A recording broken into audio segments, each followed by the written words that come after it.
ఈ ఆదిలాబాదు ప్రాంతం దాదాపుగా 60% అటవీ ప్రాంతం.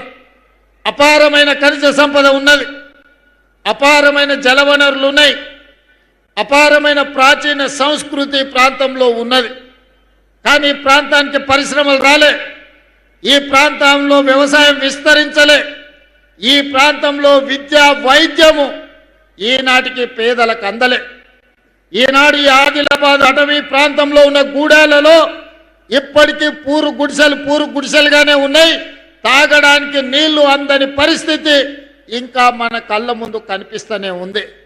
నేనే స్వయంగా ఈ ప్రాంతంలో పర్యటనకు వచ్చినప్పుడు గూడాలలో పర్యటించిన నాడు మిత్రులు స్వయం బాబురావుతో మాట్లాడి ఈ ప్రాంత గూడాలలో ఉన్న పట్టేళ్లను కలిసి తప్పకుండా మన ప్రభుత్వం వస్తుంది, మీ సమస్యను పరిష్కరిస్తామని ఆనాడు ఈ ప్రాంతంలో గూడాలలో ఉన్న పటేళ్లకు నేను మాట ఇచ్చి ఈ ప్రాంతాన్ని అభివృద్ధి పదం వైపు నడిపిస్తా అని చెప్పి ఆనాడు అనుకున్నాం.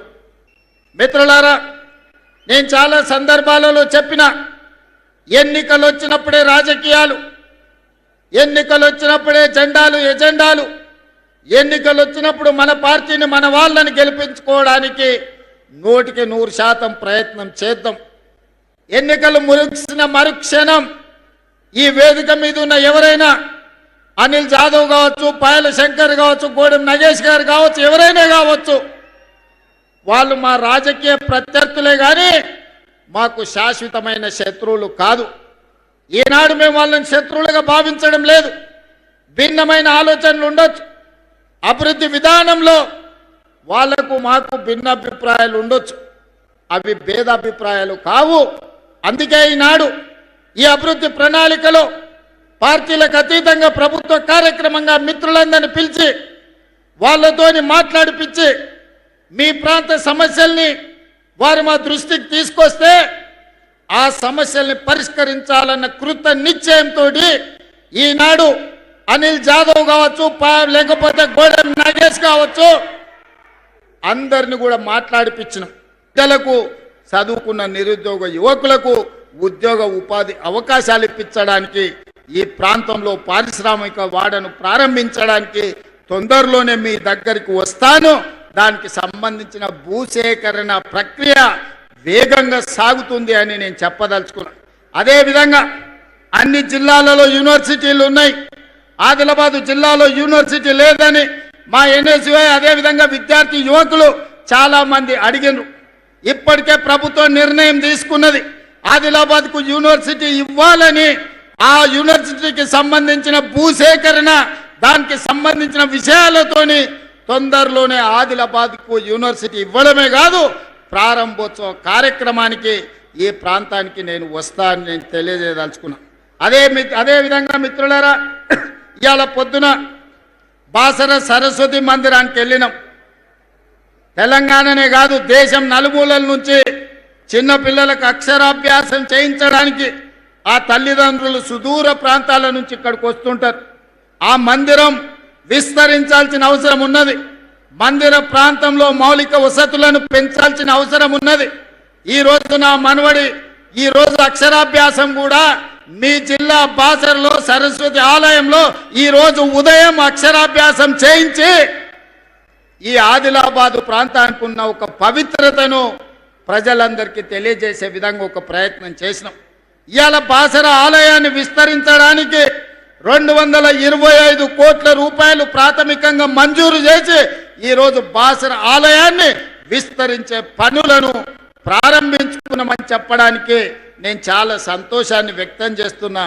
ఇంకా బాసర ఆలయాన్ని విస్తరించడానికి ఇంకేమైనా అదనంగా నిధులు అవసరమైతే కూడా ఆ నిధులనిచ్చి దేశంలోనే బాసర సరస్వతి ఆలయం ఒక గొప్ప ఆలయంగా తీర్చిదిద్దడానికి ఈనాడు మన ప్రభుత్వం కట్టుబడి ఉన్నది.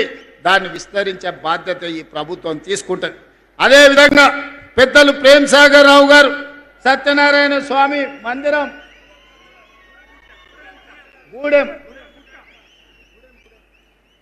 గూడెం సత్యనారాయణ స్వామి ఆలయం వారు ప్రతిపాదన చేసిండ్రు.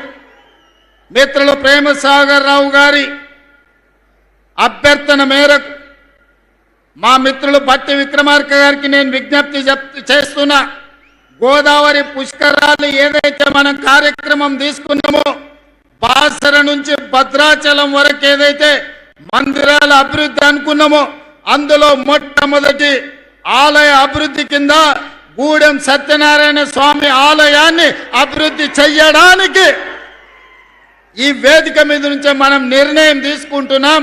తక్షణమే అధికారులను, కలెక్టర్లను ఆ ప్రాంతం పర్యటించి దాన్ని మొత్తం అంచనాలు సిద్ధం చేయండి. ఈ మందిరాన్ని అభివృద్ధి చేయడానికి కూడా నిధులు మంజూరు చేస్తామని చెప్పి నేను ఈ వేదిక మీద నుంచి నేను చెప్పదలుచుకున్నా. మిత్రులారా, ఇవాళ ఈ జిల్లాకు ఎంత చేసినా తక్కువనే, కానీ అట్లని మిగతా వాళ్ళలాగా చెయ్యకుండా వదిలేసే సమస్యనే లేదు. ఈ జిల్లాకి ఏమేమి కావాలో అంచనాలు సిద్ధం చేస్తున్నాం.